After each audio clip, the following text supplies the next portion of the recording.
I just did the most lengthy and succinctly fucking well done diatribe in writing for to put with this video. I spent about 15 minutes on it. I used proper spelling, punctuation, paragraph, all the proper everything as far as good writing goes. And I was so proud of it. And I thought, oh, this time I've got the notes there. I've gone through it. I thought about everything I want to say. I've written it down. I was very, very pleased with it. I thought, this is great. I hit the go live button. It says stream cannot be created, and it just wiped everything out. And I got a little pissed off. So I thought, fuck it, I'm not going to write down anything anymore. I'm just going to post it and see what happens, right? I'm going to try and remember what I was talking about or what was in the list. I started off with a camp update for Camp Serenity, Easter Sunday, the date and everything logged, like really nice and neat. And once I do that, I tend to forget what I write down. That's why I make those notes sometimes. Next time, I'm going to do it on, say, another platform, do the text, wait till it's live, and then pop it in. Because I've had this happen so many times. That's why I just keep running under the same title. It means I'm going to have a clusterfuck later that we're going to have to sort out if it ever gets to that. So, what were the different things I was going to bring up? First of all, happy Easter Sunday. Hope you're all out looking for your chocolate eggs. No, the eggs that are laid by chocolate bunnies. And give thanks to the Christ Jesus for such a beautiful thing and all the other people that made all this Sunday stuff happen. See, we all get a couple of holidays. It's a good long weekend, right? I've noticed it's a little quieter. I like that. It's a fairly nice day out.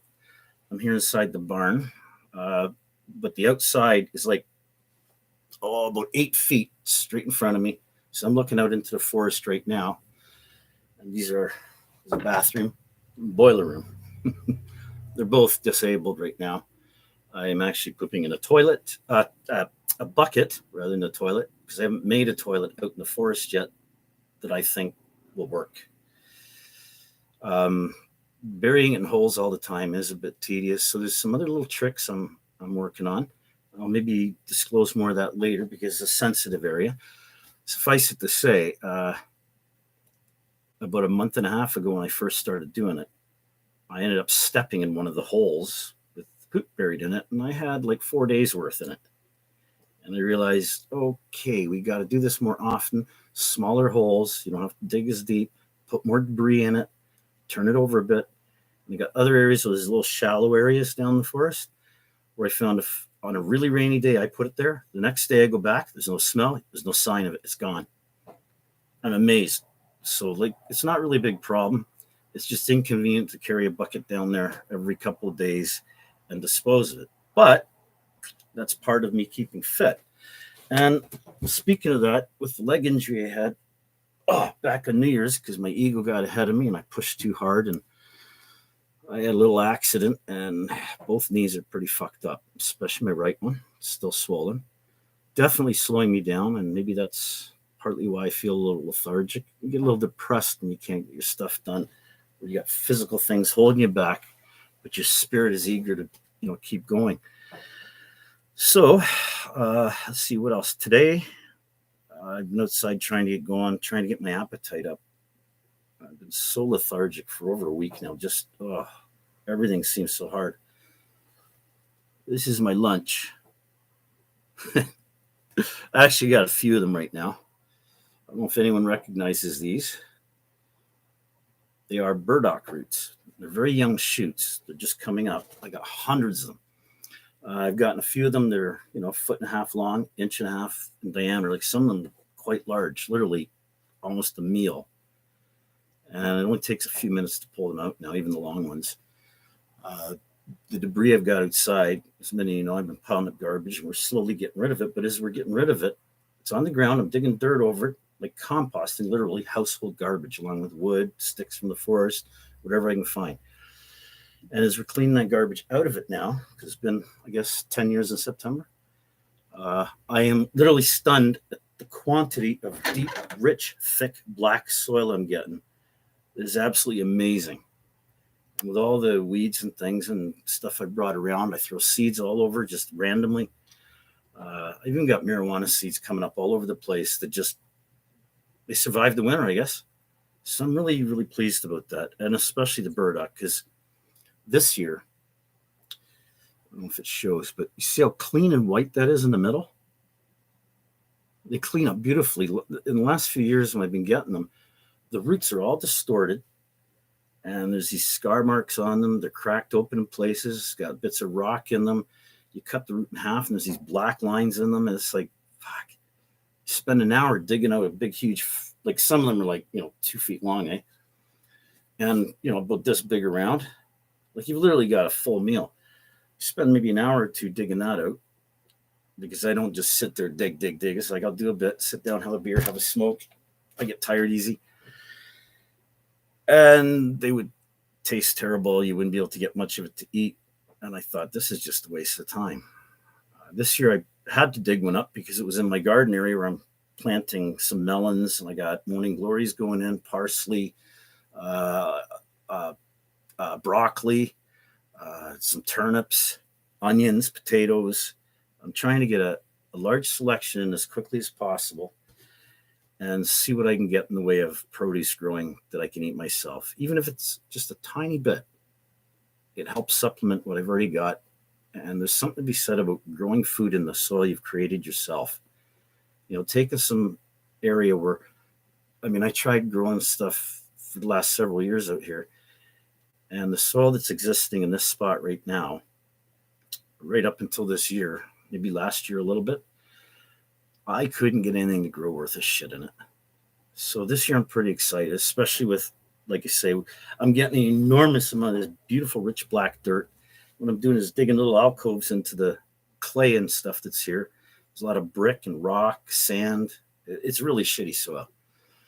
And mixing this nice dirt with it into these little channels, and that's where I plan on doing the garden.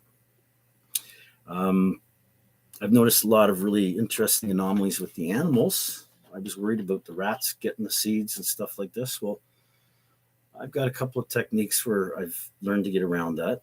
They used to get my bottles here, and along the edges here, they keep poking holes in it. And I lost, the last couple of years, probably 10 liters of beer just from that. And then I got to throw the bottle away because it's no good. Well, this year, up until now, I have had absolutely zero problem with animals breaking in and getting my food. So I've kind of solved that. But I'm in a location this year where the sun comes in directly and it can get very hot. Like even today in the area where I'm camped, it's actually quite warm. I'm bare feet. I take this jacket off and I'm fine. So I've got a pretty comfortable spot. Been sleeping excellent. I've been enjoying the solitude. Gives me a lot of time to think, sit, reflect. And sometimes that's good, sometimes it's bad. I find that with the physical injuries I've had, I sometimes find myself getting a little bit down. All right, honestly, I feel really fucking down sometimes. And it's hard pulling out of that. Like I tried to write my little diatribe prior to this. I try to keep myself positive because I start thinking about, well, is there anything else you'd like to do? No. I love being outside. I don't find the cold that bothersome anymore. In fact, at this point, I'm almost having a hard time when it gets above 10, 12 degrees outside. I know I'll adapt to the summer, but I'm not looking forward to that being drenched, soaked all the time. Oh, and if you haven't noticed, I haven't had any razor blades. My brother allowed me to use his the other day, and I got a little bit of this off here because when I was sleeping, it would really irritate. And I get a little fluff growing up there. It's getting on, 2-3 weeks, roughly. Normally this gets so itchy I can't stand it, but with being outside and being busy, I let it go just a little too long. And the electric one I usually use, it won't work. It just pulls it and makes a mess. So I've left it. And I used to use the electric one because my wrists wouldn't work. I couldn't hold a razor to shave. I literally couldn't hold it without cutting myself. Like my wrists would just kind of like twitch, and then, well, no sooner do we get over that, now I got my knees doing the same thing. So we all got our challenges, right? But I look at some of the other bushcraft videos and I realize what others are doing, and I find it really inspiring. Especially, I posted them on my Facebook page. People building these natural shelters just using wood and stuff, and especially the guys that are out there that they've got a little tiny hand shovel, just like a garden, like little tiny one, just has a handle on it. It's only about this long, and a bucket or something. Basically out there with bare hands. And I'm seeing some really cool shelters that resemble some of the ones that I've done. And it made me feel pretty good that, okay, we're on the right track. And with being out earlier this year than ever before, I'm really surprised at how well my body's adapting to the cold. You don't get that, that just doesn't happen anymore. I think that somehow being outside, even when it's really cold, I go into the barn where I can get some shelter. I can put in some heat. I mean, I've got heaters in there I could plug in and warm up if I had to. And I haven't had to. I find just dressing right.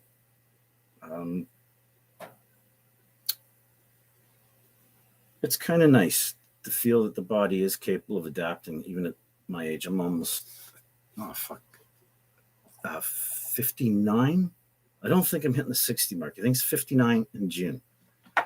So we're getting there.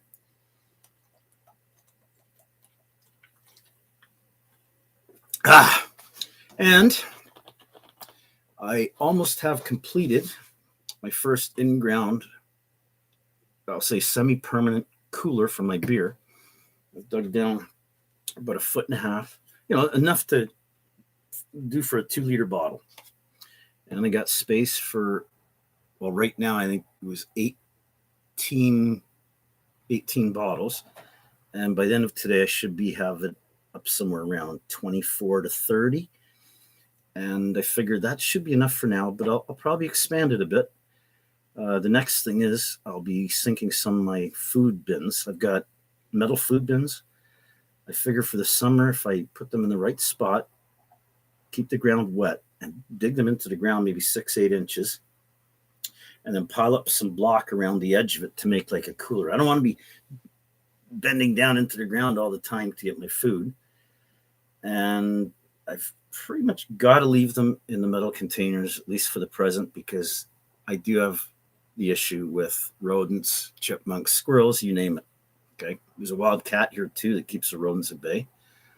Speaking of which, since I've been outside, I've noticed the cat patrols around the perimeter where I'm camped. It doesn't go very close. It's actually a feral cat. Like, probably used to be someone's pet. It looks fairly young and healthy. I've never seen it eat any man-made food yet. I actually put stuff out for it when I see it, and I sit and watch. It comes up, sniffs it, and walks away. I put out some kippers a few months ago, figuring this cat is going to love it. This is when it was still very, very, very cold out. It came up, sniffed it, ate a tiny bit, and then walked away, left it. But as it patrols around, I've noticed the rodents that used to be out here, I'm not seeing them. I haven't seen them for 2-3 days, which is really unusual. Because usually you see a few of them here and there all the time, but nothing. So I don't know if that's with the cat or the neighbor's dogs. We got extra dogs in the property now. We got a bunch next door. Landlord just got one here. And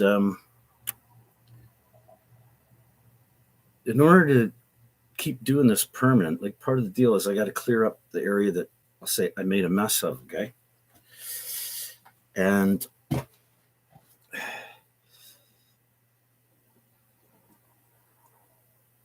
we've had an agreement where I've rented just the trailer, which is right beside me here. But as you know, I'm actually living outside of that. Landlord's been really good about it. he's very tolerant with this. I think he's curious too. I don't know. But he did suggest there's a spot further over the hill that actually affords me a lot more privacy than what I have in this area. And he said we could, like, there's a big cast iron water boiler in there. And he said we could pull that out of it. It's like a little cave that's dug into the ground that I could easily build up over top and extend out, because there's two large berms of dirt come down like this, a little higher than my head. So it comes down like this, and then V-notches back into the little alcove where he's got the boiler. It wouldn't take much work, even if he left the boiler in there, and I could turn that into a little dwelling. I've gotten to the point where I put my arms out and do a complete circle, and then I extend it just maybe 8-10 inches on each side, just to give me that little extra like this. And I found that in an area like that, I can have a bed, kitchen, and a toilet. Now, on really cold days when there's nothing to do and you can't get up and go, I found that it's really hard, because just sitting there, it's like, fuck. So I'll be working on a little spot added to that where I can kind of come outside sheltered, which, by the way, this area I'm talking about, it's really well sheltered from extreme wind and everything else. The downside is the dirt in that area, like literally nothing grows in it. But there is an area right near it that I can begin cultivating and do the same thing. Take the beautiful dirt I got from here and slowly build a little garden. But there's a lot of options, and that would allow me to stay out there permanent. So we'll see how it goes for this season. I think I'll be spending the winter next year back in the trailer. So I'll be cleaning that up over the summer as well, and reorganizing how I do things. Trying to get the smallest area possible where I still have comfort. And I feel that it's within my grasp now, permanent. I'm right now half on, they just bite the bullet and say, all right, that's it. I'm staying outside now, and that's it. I'm not moving back in. You know, I go to family and friends' places. I got a friend over here. I can't even go indoors. It's just too hot. And then the summer, I'll get conditioned to the heat. And then it's just too cold going into the air conditioning. For those of you that have ventured this far into it with camping outside permanent,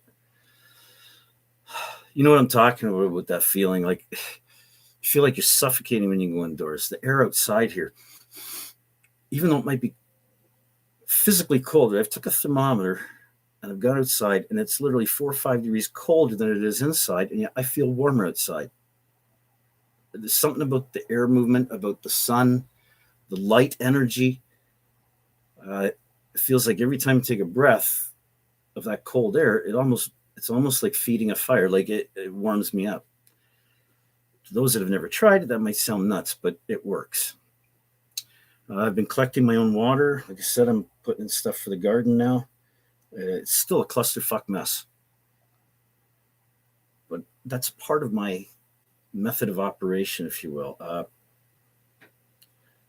of chaos comes order. And you get to a point where it's like, all right, that's got to be changed. That's got to be moved.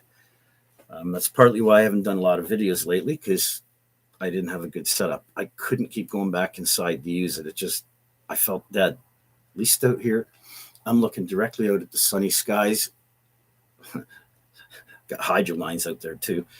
But I mean, there's huge trees right here, and my view straight out is actually quite pleasant. And as the summer comes, it gets better and better. So we're going to get back to work. I just thought I'd give a quick update. I wish I could have kept that last clip I did. I was so proud of it. Probably one of the best I've done. And as soon as I hit go live, it said unable to create stream, and it deleted the whole lot. I was very upset about that. So I don't know if we can get somebody to work on that, and so you've got a little backup. Chrome used to keep record of it for a few minutes so I could go back and catch it. I tried, didn't work this time. So we live and learn, and we move on. Hope everyone's having a really good Easter. Enjoy the rest of your weekend. And I think we'll just leave it at that, because if I got to struggle for something to say, then I really have nothing to say. Peace, everyone. Catch you later.